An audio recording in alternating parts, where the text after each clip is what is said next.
안녕하십니까. 오늘의 미국 김동찬입니다. 이제 확연한 봄 날씨를 넘어서 마치도 여름 날씨와 같은데 모두 다 바깥으로 산으로 들러 또 낚시도 갈 수 있는 아주 좋은 계절이 오고 있습니다.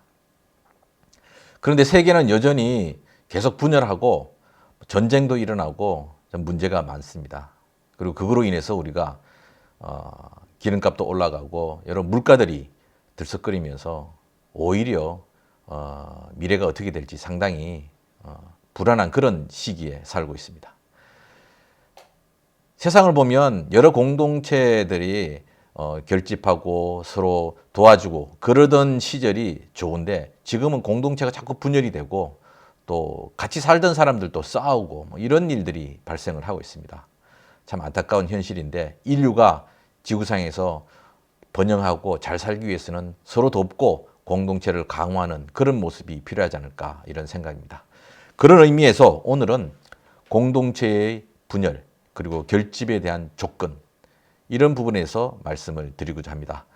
역사적인 내용과 함께 우리가 발딛고 서 있는 미국 사회에서 또 우리는 이 문제를 어떻게 바라봐야 될 것인가 한번 고민하는 시간이 되었으면 합니다. 이탈리아 반도에서 시작된 로마는 왕국에서 공화제 그리고 황제국으로 변천을 하면서 오늘날 영국의 남쪽 지역의 반, 독일의 남부 지역을 비롯한 대부분의 유럽과 북아프리카를 아우르는 대제국으로 성장하였습니다. 처음에는 적으로 만나서 싸웠지만 정복당하거나 항복하면 로마 제국의 일원이 되었습니다. 그리고 새로운 정복전쟁으로 공동의 적을 상대하면서 과거에는 적이었지만 로마의 이름 아래 그리고 황제에 대한 절대 충성을 맹세하면서 단결하여 로마 제국이 되었습니다. 그러나 로마 제국도 쇠퇴하였고 동아시아에서 이동한 훈족, 우리는 흉노라고 합니다. 이 훈족에 밀린 게르만 민족이 로마 영내로 이동을 하면서 로마는 삽시간에 무너졌습니다.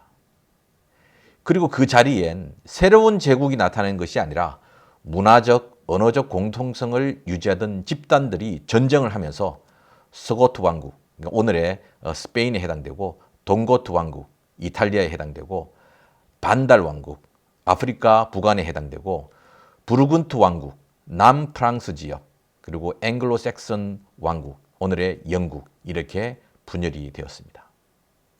그리고 476년 로마의 멸망 이후 르네상스가 일어나는 14세기까지 왕국들은 멸망과 통합, 분열을 계속하였고 이후 1차 세계대전, 2차 세계대전에 피비린 나라는 전쟁을 반복하였습니다. 그러면서 수십 개의 나라로 분열이 되었죠. 하지만 2차 대전에 대한 반성으로 느슨한 국가연합체계인 유럽연합을 오늘날 구성하게 되었습니다. 여기에서 함께 유럽 사람들이 고민했던 것은 이제 더 이상 전쟁은 안 된다. 그리고 우리는 과거의 로마 제국 영광처럼 함께 유럽연합 아래서 평화를 누리면서 함께 발전하는 그런 나라를 만들어야 되겠다라는 생각들을 모두 다 공유하게 되었던 것이죠. 자, 슬라브 민족을 한번 보시죠. 슬라브 민족 중심의 유고 연방 그리고 소비에트 연방이 붕괴하면서 수많은 나라들이 독립을 하였습니다. 과거 한 연방 안에서 함께 살았지만 분리 독립을 하면서 엄청난 사륙 전쟁을 벌였고 지금도 전쟁의 기운이 가시지 않고 있습니다. 지금 전쟁을 벌이고 있는 우크라이나와 러시아는 과거 키예프 루스에서 출발한 같은 슬라브 민족입니다. 슬라브는 사실 슬레이브, 노예에서 나온 말이라고 합니다. 과거 슬라브 민족들이 여러 곳에서 흩어져 살고 있을 때 그때 바이킹족이나 그다음에 이 유목민족들에게 잡혀서 노예로 팔려나가면서 지칭된 이름이 슬라브라고 합니다. 그러던 그 슬라브가 키예프 루스라는 이 왕국이 만들어지면서 이 오늘날 슬라브 민족의 번영을 이루게 되는 것이죠. 그런데 그 슬라브 민족들을 보면 광범위한 지역에 흩어져 살면서 서슬라브족, 여기는 오늘날 폴란드, 슬로바키아, 체코, 크로아티아, 그리고 종교적으로는 캐톨릭과 개신교를 믿는 이 부족입니다. 그리고 동슬라브적인 러시아, 벨라루스, 우크라이나가 그리고 남슬라브적인 세르비아, 불가리아는 전교회를 믿는 그런 곳입니다. 그리고 보스니아는 이슬람교를 믿는 그런 슬라브 민족들의 다양한 종교적 입장들이 다양했습니다. 유고 연방과 소비에트 연방 모두 슬라브 민족 중심의 나라였습니다. 그런데 그 안에서 계속 분열을 하면서 이제는 서로 다른 상상의 정치 공동체를 향해서 가고 있습니다. 서로 다른 왕국으로 거의 1000년에 가까운 역사를 지냈던 한반도의 고구려 백제, 신라가 통일이 된 이후 다시 후삼국으로 분열을 했습니다. 그런데 고려에 의해서 재통일이 되었죠. 그때만 하더라도 백제 사람, 신라 사람, 고구려 사람 이렇게 통일이 완전히 되어 있지 않았는데 그란과 몽골과의 전쟁을 거치면서 백제 사람, 신라 사람, 고구려 사람이 아닌 고려인으로 정체성을 갖게 됐습니다. 함께 고생을 하면서 함께 뭉쳐서 외적에 대한 침입을 막는 그런 대고난의 행군을 하면서 이 고려는 고려라는 정체성을 갖게 됐습니다.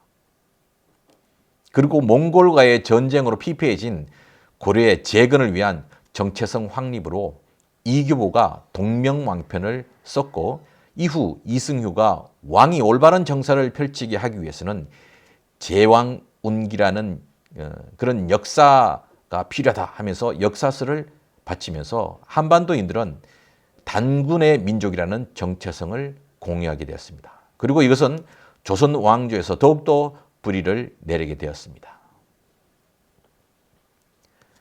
코넬 대학의 베네딕트 리처드 앤더슨 교수는 민족은 상상의 정치적 공동체라고 했고 이스라엘의 유명한 역사학자 유발 하라리는 국가나 민족은 스토리를 공유하는 집단이라고 했습니다. 슬라브 민족처럼 같은 민족으로 출발을 했어도 함께 공유하는 스토리가 달라지면서 분리가 되고 상상의 정치적 공동체를 형성할 수가 없는 경우가 있죠. 그러나 로마나 유럽, 한반도처럼 서로 다른 민족이라도 위기를 함께 극복하는 스토리를 공유하면서 상상의 정치적 공동체를 형성하면서 한 국가를 이루게 되었죠. 또한 예로 미국의 건국은 서로 다른 민족들이었지만 영국과의 전쟁을 함께한 스토리를 공유하면서 미 합중국을 건설할 수 있었던 것입니다.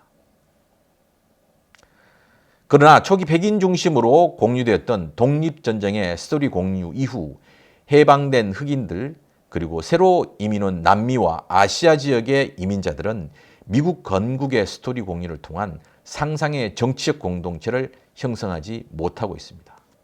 또한 흑인 노예 해방을 내세운 남북전쟁에 대한 스토리 공유는 남과 북이 전혀 다르게 하고 있기 때문에 지금 미국은 상상의 정치적 공동체에 심각한 분열이 일어나고 있습니다.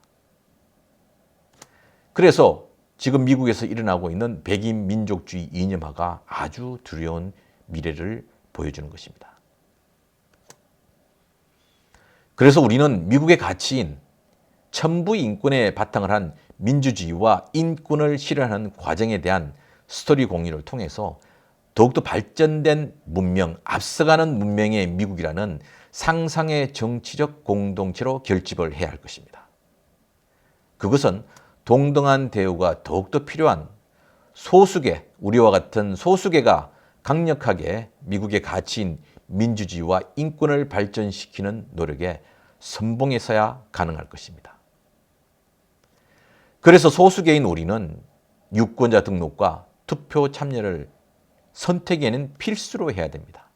이래서 우리가 동등한 권리를 주장하고 그러한 노력 속에서 미국이 천부 인권에 바탕을 둔 민주주의와 인권을 가장 선진적으로 구현하는 나라다라는 것을 만들어야 되고 그러한 스토리 공유를 통해서 오늘날 분열되고 있는 미국을 하나로 뭉치고 또 우리와 같은 소수계가 미국 사회에서 번영하고 발전할 수 있는 그런 나라를 만들 수 있지 않을까 생각을 해봅니다.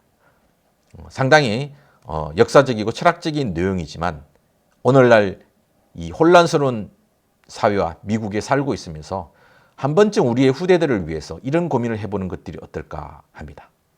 여러분들은 어떻게 생각하십니까? 지금까지 오늘의 미국 김동찬이었습니다.